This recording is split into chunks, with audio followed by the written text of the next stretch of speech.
Welcome back to the G-Foils channel. In this video I'm gonna try to strip the fiberglass off this old longboard because it's damaged and it has a lot of dings. My plan was to reshape the foam core that was inside this board and re-laminate it with some new techniques. I wanted to try laminating it with a wood veneer and to do some fabric inlay on the bottom. But these techniques gave me a lot of problems that I didn't expect.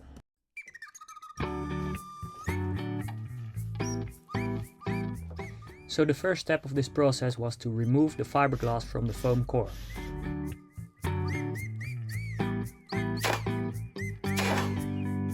I saw some other people doing this with pressurized air, but this didn't work for me. I decided to cut along the rail of the board with a Dremel so I can remove the two pieces of fiberglass, the bottom piece and the top piece. This board belongs to my girlfriend. She's gonna tell you something about the backstory of it. Hello everyone! So this board I bought back in 2008. It was my first real board. I bought it in Cornwall and I've had it for so many years. I loved it so much, but it is a really hard board to surf. It's very high performance, so lots of rocker and very narrow.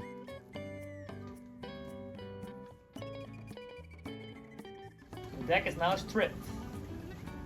Let's do the bottom. A few years ago my girlfriend snapped this board. She broke it in the shore break. I had it professionally repaired, so this piece of fiberglass is really stuck to the foam. So I'm trying to sand it a little bit but leaving most of it in its place.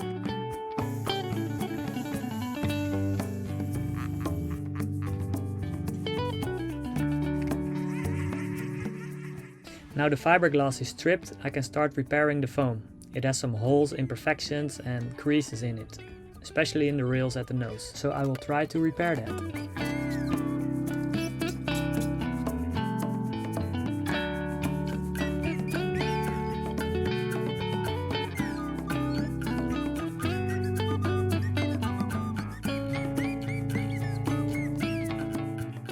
My tape barrier didn't really hold up, but it did the job eventually.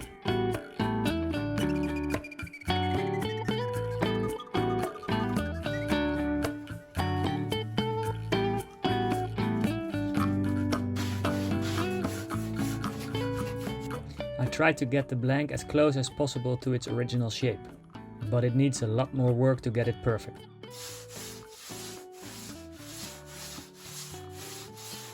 My process is really simple. Fill up the voids with some two-part foam, sand it down again, fill up the voids again, sand it down again until you're happy with the result.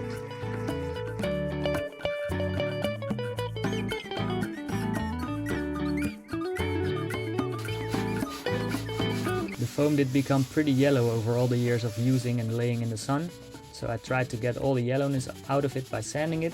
I shaved a little bit of wood from the stringer to make it flat with the foam again, and then I sanded the whole board to get rid of the yellowness in the foam. As I said in the beginning of this video, I'm gonna try to laminate this board with some wood veneer.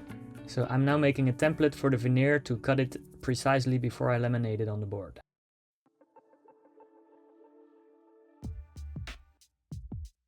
With the help of my girlfriend, I transferred the template from the board to the wood veneer and tried to cut it out. I tried to cut the veneer with a Stanley knife, but it was really hard to follow the outline of the template because the knife kept following the grain of the wood. In hindsight, I would have wetted out the wood veneer so it became more soft and then it's easier to cut it.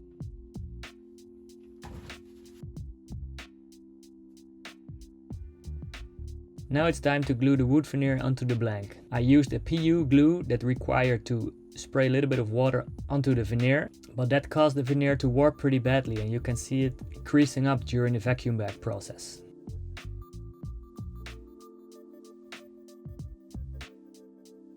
The next day I took it out of the vacuum bag and I started thinking about how to remove the creases from the wood. But first I had to show the wood veneer to my girlfriend. Oh, dit is het hout! Mag ik ook kijken? Whoa! It looked like she likes it.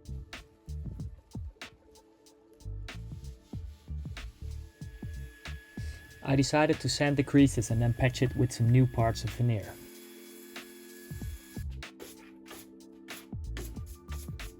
But before patching the creases in the veneer, I'm gonna laminate the rails first. Right now I'm prepping the rails for a carbon lamination. This board will have carbon rails with a wooden deck. Gonna look mint. I'm gonna do this with a vacuum bag. A really important step is that you use tape to create an edge underneath the carbon so that you can see where to cut the lap when it's laminated. So I'm using this green flexible tape and I'm doing multiple layers so I can create a nice edge. So I prepped everything for the rail lamination. I even got my tapes up here ready for sticking the underside of the peel ply. I've got my peel ply ready, taped on this side, absorber cloth ready. I'm gonna flip this all up, laminate with the carbon to the underside of the rails, flip it back and tape it.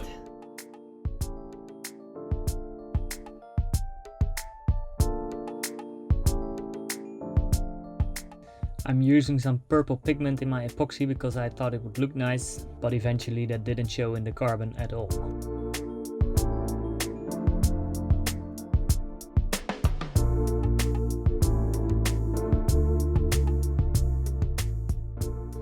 I'm removing the vacuum bag, the peel ply and the absorber cloth, and I'm gonna check out how the lamination went.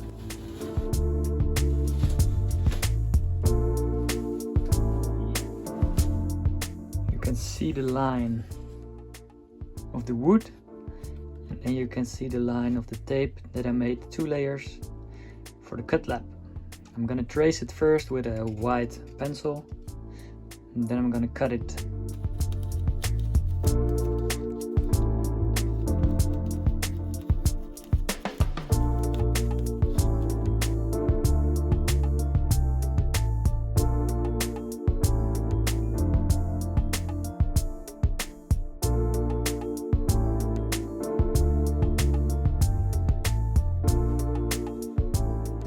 The lamination went pretty well, apart from the fact that there are holes in between the carbon. I'm gonna patch that up later. And some of the purple epoxy got underneath the tape, so I have to sand that off also.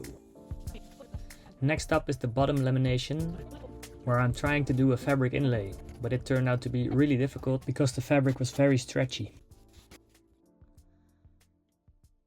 During the spreading of the epoxy with my squeegee, the fabric crumpled up and it gave me a hard time to laminate it correctly.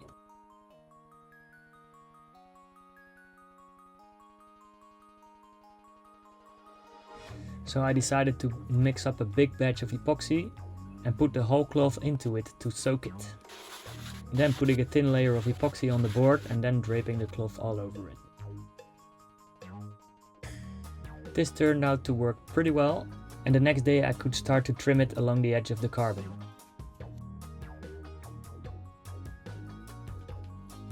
It was very hard to do this nice and neat, so I have to cover this up with a big pin line.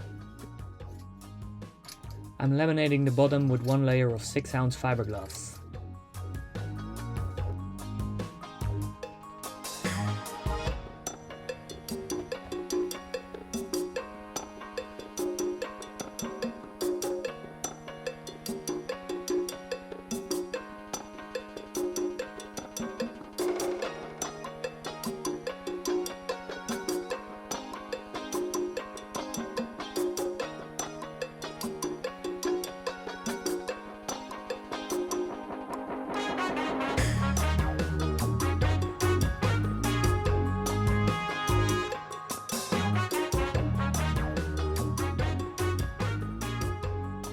The next day I removed the excess of the fiberglass with a sharp razor blade along the edge of the carbon.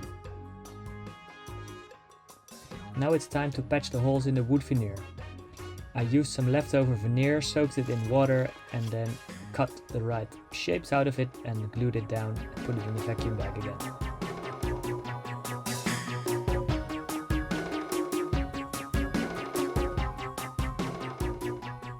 After a few hours in the vacuum bag, the glue is fully dried, so I'm now gonna remove all the tape and then give it a sand, also sanding the edges a little bit so that you won't have a ridge here from the carbon onto the wood. And then it's almost time to laminate the top, deck the board.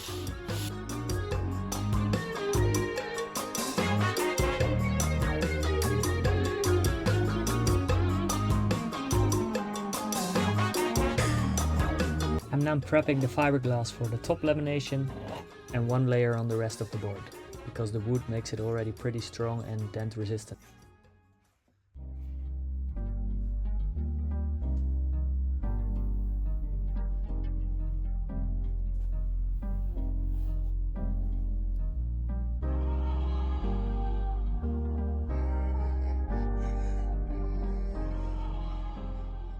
I mixed way too much epoxy, which made the lamination process pretty easy because I could spill all over the edges, but I always hated to waste so much of product. The lamination turned out pretty good though. So I'm cutting the lap along the edge of the tape with a sharp razor blade, and then it's ready to hot coat. I use a normal epoxy for this, without any additives, because I haven't found any additives that are working good, so if anyone has any tips, let me know. This coat is going to be sanded down later to get a smooth finish, and then I'm doing some pinstriping and finishing the board with the last layer of epoxy.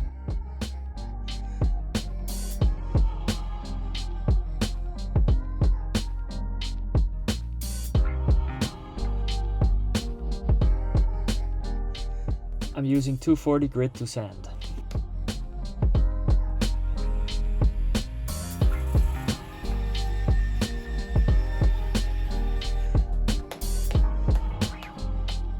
I'm repeating the same process on the bottom of the board. Hot coat, sanding, pinstriping, and then hot coat again.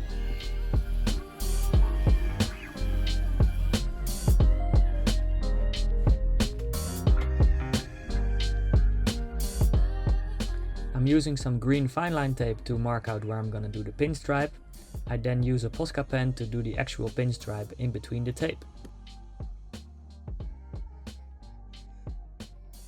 Then one of the most satisfying parts of this whole build, removing the tape and revealing a perfect pinstripe.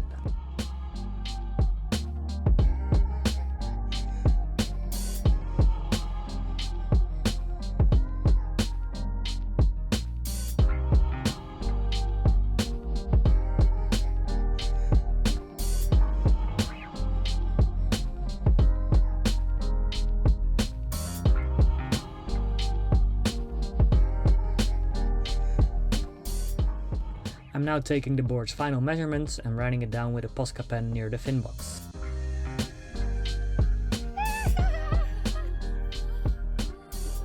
I'm applying my logo sticker, and then it's almost ready for the final hot coat. These are not my nails, by the way.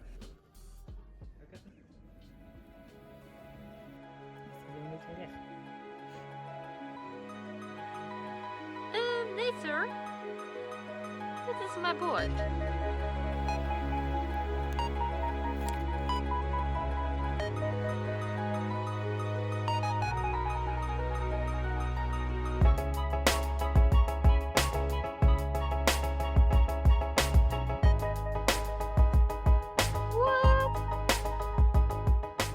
It's time for the final coat of epoxy. Let's go.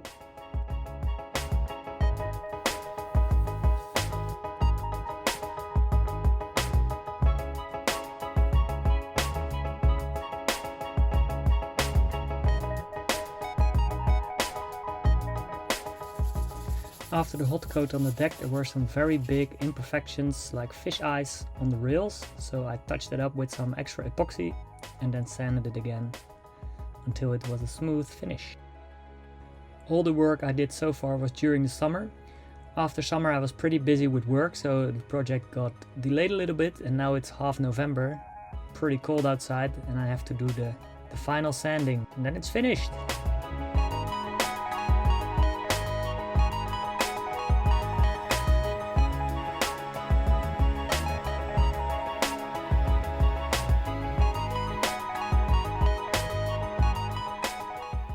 I started sanding with 240 grit, did one pass with a machine, then put 400 on the machine, then put 800 on the machine, and then went up to 1200 and 2000 by hand with some little wet sanding. And now it's time to show you the end result. I think this restoration turned out pretty nice. I made a lot of mistakes during the process, but it still resulted in a pretty nice board. Now we have to see how it surfs. But first we have to put some grip pads on it.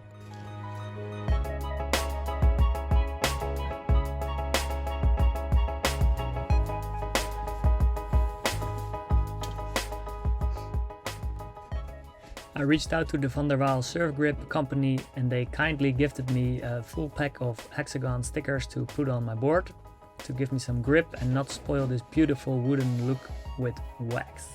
It's now 5 degrees outside, so it's way too cold to work in the shed, so I put this longboard in my living room and started to applying the hexagon grip pad.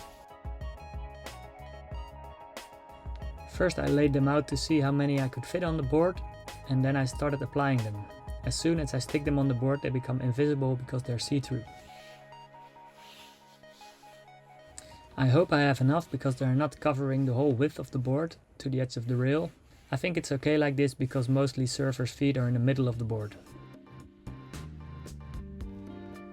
The board is now really finished, so I'm putting it on the wall in my bedroom and now waiting for the first winter swell to arrive. When there's waves that suit this board, I'm gonna try to make a video to let you guys know how this board will perform. See you later and thanks for watching.